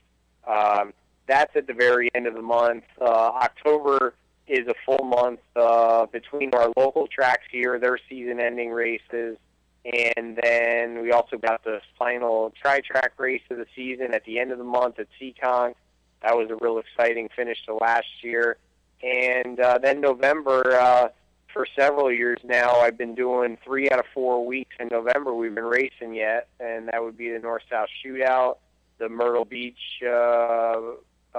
season-ending race down there, which they have the late models and the modifieds, and then the Turkey Derby up in New Jersey for the final on Thanksgiving weekend. So really there's 3 months left to go. So there's a lot of racing for me. I know a lot of places will start to wind down here now over the next few weeks into October, but still got a lot of racing left and pretty much all big ones once we get towards the end of September. Now, I want to ask you this, and my gut tells me I know what you're going to answer, but I still figure ask anyways, and you might surprise me. With a Tour win under your belt again, I know you've chased the money and avoided running for points really outside of the Race of Champions series for a while. Would there ever be a consideration to go back full time on the Tour? Has that crossed your mind at all the last couple years? Well, I can't say that it hasn't crossed my mind, but under the current circumstances and situation, it's really it's not possible. In terms of the logistics and the amount of help it would take, we had to really reach out to try and put together the people we needed to do this one live pit stop race at Oswego. Our prior races this year, the Myrtle Beach race was live pit stops, but it was what they call they do a 3-man pit stop where you can only change 1 tire at a time. So we were able to put, a 3-man together, and we did fairly well there. Then we did Seekonk, which isn't a pit stop race. Langley is a halfway break race, so we, again, didn't have a crew there for a live pit stop. And so this Oswego race last year was a halfway break, and this year they changed it to live pit stop, a 5-man pit stop. So I had to reach out and try and bring some guys in that don't typically work with us, and they really worked well together. It worked out great, but being able to compete on that series with the amount of travel it would take, being that we're kind of split between, my home base in Pennsylvania, PD Motorsports actually home base is South Carolina. So realistically, no, it's just not possible. And if it were possible to try and make that work, it would come at the expense of doing a lot of the things I do now, which I do all the tri-track races, which is 4. I do about half the ROC races, and I'd like to do more of those because I always enjoyed that and had a lot of success there. But I'm reduced down to about half the schedule there. And then I still do run some other races for other teams too, so I'm still traveling even if not everybody associated with teams are. So really what we've been doing is, in my opinion, it's been working out well. It's been working for me, and it seems to be working for those that are a part of it. And I think we'll probably look to do the same. I doubt we'll make any big changes, but that could always change. But right now I think what we're doing seems to be working well. Well, Tony, we certainly appreciate the opportunity to talk with you for a bit. We know it's been a busy night for you, and we are happy for you that you were able to get both of those wins. You certainly put on a great show on Saturday. I didn't have a chance to go to Spencer on Friday because we were at Oswego doing the Friday night portion, but definitely heard that was quite a show as well, and a great job by the promoters there to put that kind of a show on out there at Spencer, and then to win at Oswego had to feel great for you. So congratulations on both of those wins, Matt, and we certainly look forward to seeing you at the North-South Shootout down here in Carolina if we don't see you at a track somewhere before. Yeah, thanks for having me on tonight. I tell you, the 2 races we ran this weekend, I received a lot of compliments, following the Friday night event, people that were then at Oswego talking about the Friday night event, and then following the Oswego event, people really thought that was an exciting race, and I was there on Sunday as well as a spectator, and received a lot of compliments on both races over the weekend. So it's always fun to not just to win, but to be a part of exciting races where the fans really enjoy themselves. That's a big part of doing this and getting that the enjoyment out of that for them. Absolutely. Well, thanks again, Matt. We appreciate it, and look forward to talking to you again down the road. That is Matt Hirschman, not Tony Hirschman, but Tony. I'm sure that was a compliment to Matt, because Tony was a great driver in his own right when he was racing. That's Matt's dad. We'll be back with more of the Stock Car Show here on the Performance Motorsports Network, Spreaker, and right here on our Race Chaser Media Facebook right after this, all presented by HMS Motorsport. Parents, your son or daughter has had their license for a while now, but you want to make sure they're prepared for any situation they may face on the road. High school driver's ed doesn't teach them to drive defensively. They need to be prepared for any highway emergency. For less than a month's insurance, and a whole lot less, BSR instructors at Summit Point Motorsports Park in nearby Summit Point, West Virginia, will teach your son or daughter how to respond instantly and positively to unexpected situations on the road. BSR's specialized accident avoidance training teaches swerve to avoid maneuvers at highway speeds, ocular driving, which focuses driving attention on ways to avoid accidents, vehicle dynamics and feedback, skid control and skid recovery, threshold braking on straights and progressive braking on curves, and off-road recovery techniques. This is stuff driver's ed simply doesn't teach. So call BSR today, 304-725-8444. Give your kid the skill set needed to drive safely and responsibly on the highway. That's 304-725-8444. You hear that? That's the sound of America's only sports car. That's right. It's a Corvette. But not just any Corvette. It's your Corvette. It's that who cares if there's traffic part of your day. And this can be you when you come to Cooper Corvettes. With 60 years of Corvettes to choose from, there's always a Corvette in your budget. And they'll service any Corvette you bring in. Cooper Corvettes on Route 1 just north of Quantico and Triangle. Call, click, or visit CooperCorvettes.com. HMS Motorsport is the leader in motorsport safety. HMS serves the majority of Monster Energy NASCAR Cup, Xfinity, Camping World Truck, IndyCar, and IMSA WeatherTech teams, as well as countless SCCA and club-level racers and driving enthusiasts throughout North America.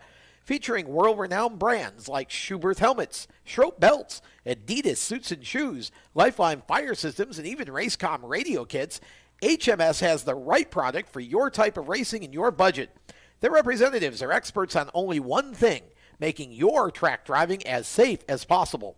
With locations in Mooresville, North Carolina, and Danvers, Massachusetts, the HMS staff is always ready to take the time to help you find the right product for your safety needs. Don't settle for second when it comes to motorsport safety.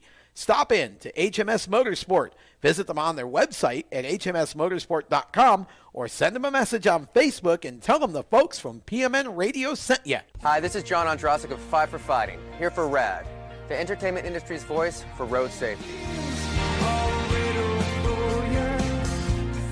You know, style is a personal thing, and your lifestyle is your business. But if you take it on the road, it becomes everybody's business. So please, plan ahead, designate before you celebrate. Friends, don't let friends drive drunk. A public service announcement brought to you by RAD, the National Association of Broadcasters, and the Ad Council. Hi, I'm Cole Custer, and you're listening to the Performance Motorsports Network, the voice of motorsports.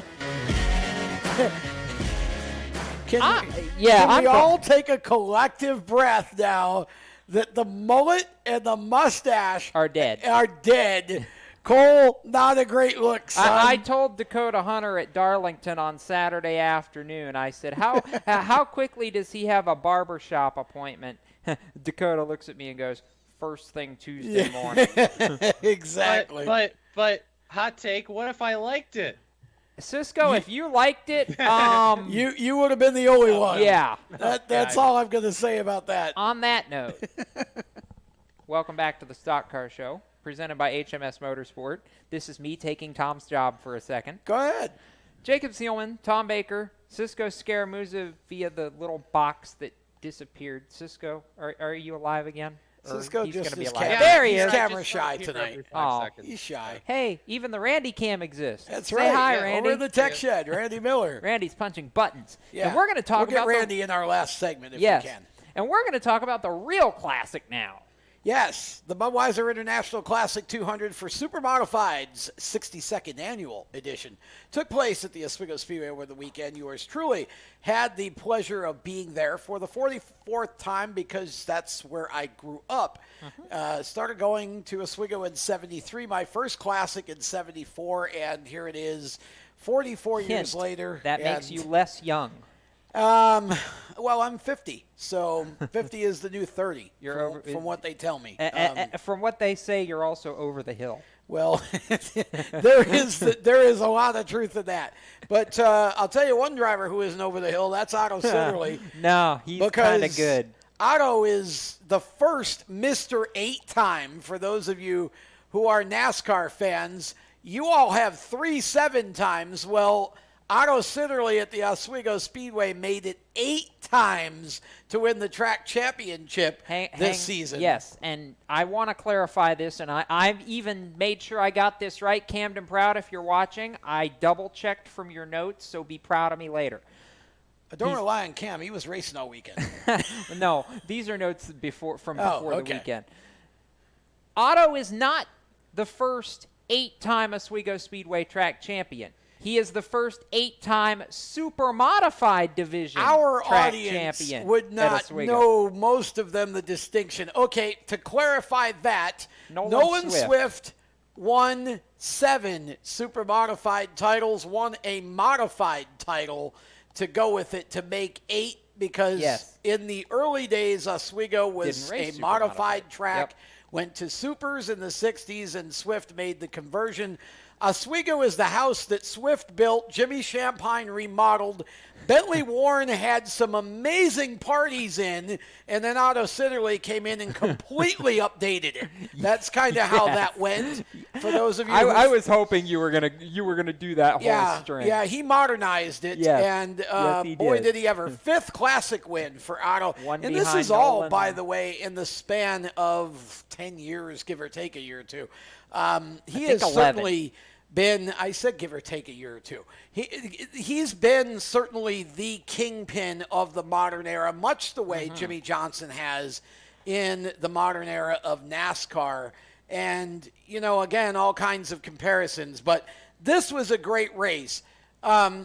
It started with Michael Barnes having built a brand new car, debuted it on Thursday night during testing, exactly 3 days before the Classic, had the car down to 16 seconds flat on the first night out of the box. That's 2/10 off the track record. And that was exactly where he time trialed at on Friday night for the Classic and put it on the pole. 16 flat lap, good enough. He started off, led the first good bunch of laps before Otto decided it was his turn. Otto took off, and everybody thought that when Doug Didero started to charge that he just simply didn't want Otto to get too far away. Not true. Didero told me after the race, and this interview is on Race Chaser Media's Facebook page if you want to go check it out, that he actually was running hot. The motor temperature was approaching 260, and he had to get out of the pack of cars and into clean air. So he just hit the button, took off, and once he caught Otto, they caught the pack from 5th to 16th and just stopped. Neither one of them wanted to be the first to try to break the hole open. Finally, Otto let Didero get by him and do it. And then Otto passed it back when he was ready and went on to win. Yeah. And Didero was second. Doug has been in NASCAR. He's been to Indy, didn't qualify for the race, but he's been to the 500. He's had those experiences.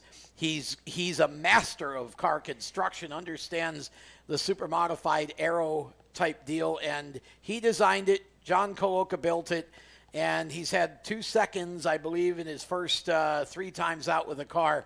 Just amazing stuff for Didero. But Otto Sidderly went on to his 5th Classic win, and he now has 5 golden rings, as they say, in the 12 days of Christmas. And I want to give credit to Doug Didero where credit is due, because I'm sitting here going, good grief, it feels like it's been a while. Doug Didero won some track championships at Oswego. In the 90s, driving for Skip Matson. Yes, I was going to say, granted, the last of those track titles was 22 years ago in 1996. But they actually were among the first to put nose wings on a super modified.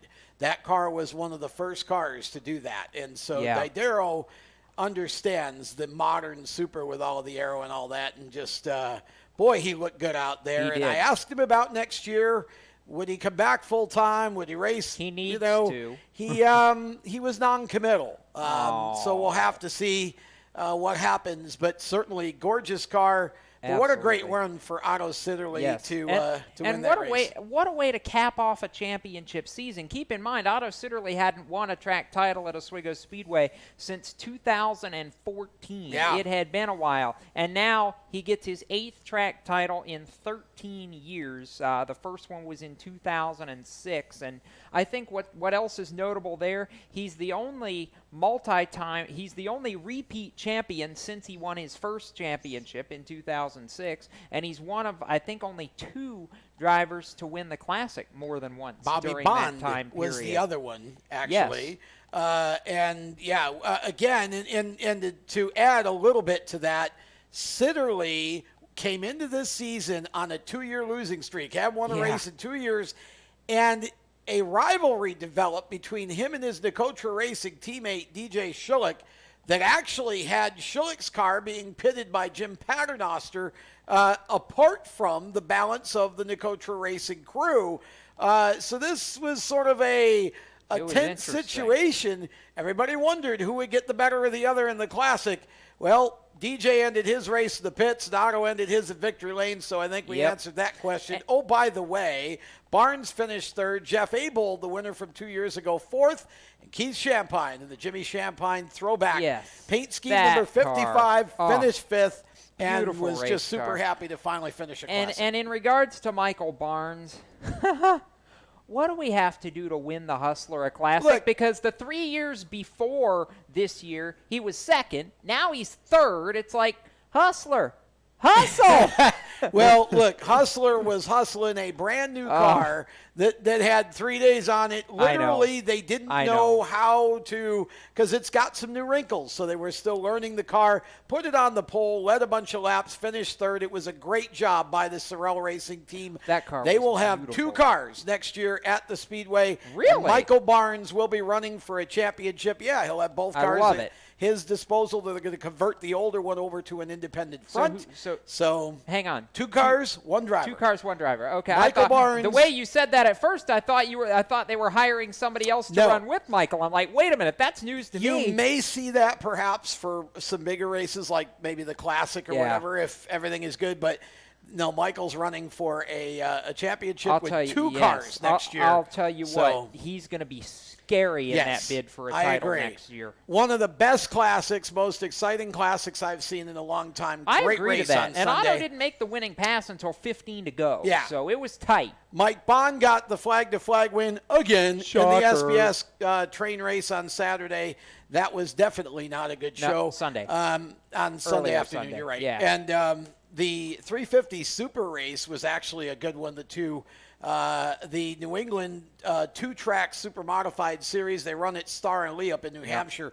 The 350 Smack Tour came, and a really, really Dave, I think Hollowell is his last. Hellowell. Dave Hellowell has won everything in New England short track racing that there is. And did a great job. Yes. Yeah, it to was. See him win a winged super modified race on Classic Weekend was. Good field of 16 cars great. for the first ever Smack Tour That race tour's in Oswego. And I bet you we see him next year back at Oswego and hopefully more than once. They put were on cool a great to watch. show. They really were. I enjoyed it. I thought it was a cool thing to add to Classic Sunday, and definitely looking forward to seeing more of them. They had a race earlier this year at Wiscasset Speedway up in Maine that was really, really good as well. Oswego prepares now for Super Dirt Week, the first weekend in October, and we'll get Steve Evans back on here hopefully next week to start previewing that with us. I'm hoping that I will get to see my first Oswego Super Dirt Week here in the next few weeks. That should be fun. So we will step aside when we come back. We got one more segment to go and a lot to cover in it. And we'll probably argue at least a little bit to finish this one. We'll be back with more of the Stock Car Show presented by HMS Motorsport. The leaders in motorsport safety. Find them on the web at hmsmotorsport.com right after this. When do you think of a plumber? Like most people, even if it's an emergency, you can be confident about who will arrive to help you. For quality and reliability, count on someone you can trust. Call on the plumbing services of Hague Quality Water of Maryland. Plumbing doesn't have to be an emergency. We handle all kinds of preventative maintenance too. Hague Quality Water of Maryland is family-owned here in Annapolis since 1993. For a refreshing choice, call us at 888-84-WATER or visit us online. Here at Lewis Meineke, we're more than just your average car care center. Hey, it's Dave, your neighbor from Lewis Meineke. Whether you need an oil change, brakes, tires, or anything under the hood, we've got you covered. Take advantage of our free check engine light service as well. Yes, free. And don't forget about our free shuttle service. Never stress, we'll take care of the rest. On with life. Give us a call at Lewis Meineke, 302-827-2054. Every 30 minutes, another innocent person is killed due to a drunk driver. My best friend, my brother, my poor grandchild, my sister, my father, my husband, my mom, my mommy. Well, I've been afraid of changing, 'cause I've built my life around you. Stop these tragedies before they happen. Don't drink and drive. Do you love the sound of high revving motors and the smell of burning rubber? Do you want to get your car sideways right at the ragged edge of control? If you've always wanted to try drifting or learn to improve your drifting skills, Summit Point Motorsports Park, the Mid-Atlantic's premier motorsports facility, has the expert instructors and the specialized track to teach you how to drift. and the skills necessary to drift competitively. From skid pad to open sessions, Summit Point Motorsports Park has the safe and open environment that allows drifters of all skill levels, new to intermediate, to get sideways and smoking. With a focus on safety and the skill set necessary to drift competitively, Summit Point Motorsports Park's Drift Nirvana is just the thing for you. Call for your reservation today, 304-725-8444. Or for more information, go online, summitpoint-raceway.com, or you can email them at office@bsrinc.com. Drift Nirvana, getting you sideways the right way. If you own a gun, you have a full-time responsibility. When you aren't using it, be sure it can't get into the hands of curious children, troubled teenagers, a thief, or anyone else who might misuse it. Your family, friends, and neighbors are all counting on you. Remember, always, lock it up. For more information on firearm storage safety, visit ncpc.org. This message brought to you by the National Crime Prevention Council, the Bureau of Justice Assistance, and the Ad Council. Hi, I'm modified driver Matt Hirschman. You're listening to the Stock Car Steel SRI Motorsports Show on PMN, the Performance Motorsports Network. Wow, that one's Okay, what we just did there, this is Throwback Week. Yes, it is. On the Stock Car Show. We didn't get to do Throwback Week last week because you weren't here. So yeah, so this is our Throwback Week, and that was from when Stock Car Steel was the main sponsor of the show. We still love those guys. Yeah. They're just not the main sponsor anymore. And Jacob will take the rap for that because that wasn't marked as old in the computer. So it's old. Yeah. So Jacob can go mark it as old. Jacob will go mark it as old. But that's okay because it was a Hirschman reentry. Yes, it was Hirschman, and the music behind that was fantastic. Yeah. I don't know what that was. I don't know what it was either, but I'll take it. It was some sort of symphony of some kind. Yeah. Someone bust out not Spotify, Shazam, and Shazam that. Yeah, I don't know what that was. Anyways, we're gonna plug in the Randy mic as well as the Randy Cam. We got Randy Miller on the mic now because that's trouble. This last round our last segment is known as the lightning round. This is where Randy needs to get a thunderclap sound effect. Yeah, work on that. We have to dig through the archives. Yeah, we'll work on that for later. I'm going to hit a series of topics, and we were a little bit shorter on time for this than I'd like to be because we used some of it up earlier in the show. But here we go. We're going to start in IndyCar first. Hold on. I told Jacob I was going to do something. Takuma! There we go. Sato! There. That felt like the right thing to follow that with. Yes. It was also the correct thing to follow that yes. Takuma Sato wins, but I want to talk about... The 9 lives of Scott Dixon? No. I actually want to talk about James Hinchcliffe for a minute. Okay. Because... or maybe I'm dreaming here, but wasn't it Hinch that got up in the air? No, that was Marco. Oh, that was Marco that got up. I thought Marco Hinch did some... Marco Hinch flew was over Hinch's the car. Yeah. Okay. It was Veach and Hinchcliffe that got into each other off too. Okay, which is that's where I wanted to go here. I thought Hinchcliffe got up the air too. No, it was Marco that was flying. So I watched this, and the first thing I was thinking was, okay, well, Zach must have crowded him. Then I was watching it again, and I said, well, Zach actually had the line going into the corner. What was Hinch thinking? He wasn't. That's my response to that. He wasn't. Just saying. I mean, I love you, Mr. Mayor, but that was not one of his better decisions because that could have been really, really bad. It was almost really bad. Cisco? That was new track brain fart is going to be my technical term for that. I'll reiterate. Okay, so Marco gets airtime. And, of course, as you point out, Dixon's got about 9 lives or more. Yeah, he should not have finished 5th in that race. I'm going to go around the table. He had more lives than Will Power's gearbox. Well, that's true. Yeah. I'm going to go around the table here. He's not here, so I won't get killed. Are you buying or selling the return to Portland after watching the race, Jacob? I am buying it 3 times over. That race started crazy, and if you weren't just enraptured by the amount of strategy and how many times who could possibly win this race changed over the course of 105 laps, you need to go get your brain checked. That race had everything you could have asked for. The fans turned out. Great return to the Pacific Northwest for IndyCar. Yes, yes, yes, yes, yes. Cisco, hopefully in much shorter terms than Jacob. Do you agree or disagree? Yeah, absolutely. I agree with Jacob. My only complaint, guys, water the grass. Come on.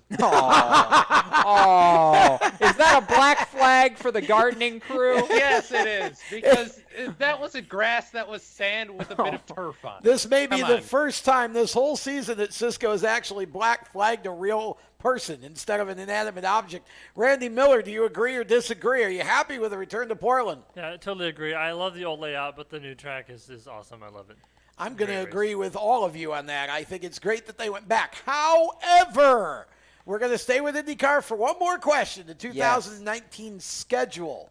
Okay. We got another track. Hang on. We're going to Coda, but we lost Phoenix. We've now got, I believe it's 12 road and street courses, if my memory serves me. I should have written this down. And we lost at least one oval. Okay? Buying or selling the balance of the schedule, Jacob? I'm not buying it, but until we find more ovals that are willing to host IndyCar, I don't know how you fix the problem. With that said, Coda. Yes, yes, yes. Good job, Randy IndyCar. Miller. At least it's not super speedways.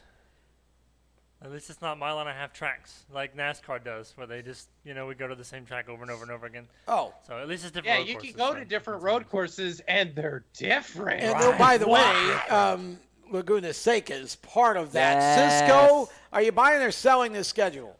I'm in the same boat as Jacob. You need to find ovals that'll take them. I'd say call Pikes Peak and call up, well, we don't know what's going to happen with Rockingham now, but maybe go to some of those, mile and a bit tracks that are a little bit more similar to Gateway. Maybe those are the people you can go and say, hey, we want to race here. Make it happen. Hey, call Richmond. What they did, and they didn't put Richmond on the schedule, and I'm sad about that. Call Richmond again. Okay, Yes. well, Calling them. I'll be the dissenting voice on this. Not a good schedule. Not happy at all that we've still got crappy tracks like Belle Isle on the schedule. And as much as I love Laguna Seca, it's going to be a terrible race. And I'm not so convinced that Coda is actually going to be a great race either. I do think, however, that that's probably what they're going to have to do to race in Texas, because I pretty much think that the relationship with Eddie Gossage, based on IndyCar's going to Coda, will probably start to deteriorate. No, Eddie. Because eventually Eddie's a territorial guy. Well, he's going to be a little frustrated with this. All I got to say is no, Eddie's not frustrated, because they're saving him a lot of money that he doesn't have to pay on a cheaper sanction. Well, there may be something to that, but My thing before we leave that, Tom. Yeah. This is going to be a very interesting exercise to compare the Coda race in F1 with the Coda race in IndyCar. He's got a good point. He does have a good point.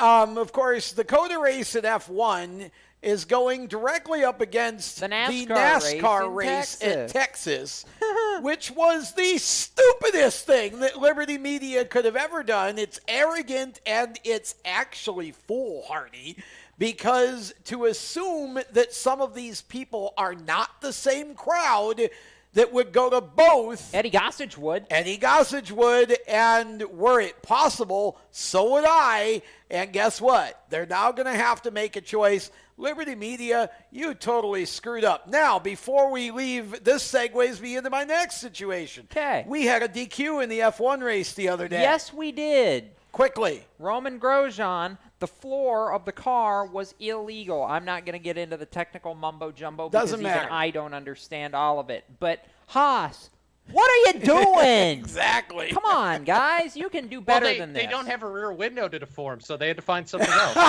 Yeah, absolutely true. Renault protested. They won the protest. Haas and Gunter Steiner are going to appeal. Of course. I doubt they're going to win because You're not winning it. But it's the nice FIA. try, guys. You're not yeah, winning anything. You're not winning that. No, not winning. But okay. seriously, what are you doing, guys? Exactly. Okay, so now this brings me to my final topic here. Okay. We're going to get Randy in on this one too. Are we buying or selling that Martin Truex goes out and runs for the championship right out of the box in the 19 car in 2019? Is Truex a championship contender with Joe Gibbs Racing? Buying or selling? Buying it all day long, and in very short terms as to why. He's going to end up getting most of his crew members from Furniture Row as well as Cole Pern. There's going to be very little, if anything, that actually changes. Randy? I'm going to buy it, but he's still going to be behind Kyle Busch. I happen to wholeheartedly agree. I also expect at least one dust-up between the two of them in 2019. Hey, doesn't that make Cisco. good TV? Yes, it does make good TV. But my thought, I think I'm going to amend my statement beforehand of Denny Hamlin doesn't have a chance of winning because Kyle Busch is going to have the best car. Now Denny Hamlin has literally no chance because the 18 and the 19 cars will both be better than the 11 and the 20. So, okay. I think I agree with what you said at the top of the show, Tom. Or it might have been Hastings or Jacob or somebody, but nonetheless, the 18 and 19, it's going to be hard pressed to beat those two. Well, we'll see what happens. I think he'll run for the championship, but I also agree that he will be chasing Kyle Busch is the way that's going to work out. I think most of the time. He's been beating Kyle sometimes. He's not in the 78 anymore. I'm telling you, that's all going to change when he gets into the 19 car. Real quickly, Eminem dissing Danica Patrick in his newest composition. I'm not going to call it a song because what Eminem does is not music. Period. And you know what?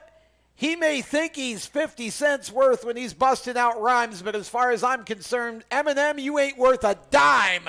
And for all I care, you know, I think that's a disgrace. If Eminem can't be more creative than that and all he can do is run around and do that kind of stuff in his songs and diss people, as far as I'm concerned, out with him. He's done. Bye. Close us out. Thanks to Randy Miller behind the glass punching buttons, as well as Bob Steele, Sue Mason, the folks from PMN, and everybody behind the scenes with this show, including our fine friends at HMS Motorsport. You can find them on the web at hmsmotorsport.com. For Tom Baker, Cisco Scaramuza, I'm Jacob Seelman. Keep it off the wall, folks, and if you're headed to a racetrack, we might just see you there. Have a safe racing weekend. Good night. You've been listening to the Stock Car Show on the Performance Motorsports Network. Stay tuned to Performance Motorsports Network for more race talk. For the latest motorsports news, visit RaceChaserOnline.com. The Stock Car Show is a copyrighted production of the Performance Motorsports Network. www.performancemotorsportsnetwork.com. A member of the Scorpion Radio Group Incorporated, and may not be rebroadcast, replicated, or saved in any media without the explicit written permission of PMN. Check out our Facebook page or our section on the PMN website. The opinions expressed on this program are those of the host, co-host, and guests, and do not necessarily reflect those of the management and ownership of either the Performance Motorsports Network or Scorpion Radio Group Incorporated, the advertisers, or the marketing partners. Be listening again next week when the Stock Car Show returns on Thursday night at 7 Eastern. Until then, stay tuned for more great motorsports programming on the Performance Motorsports Network.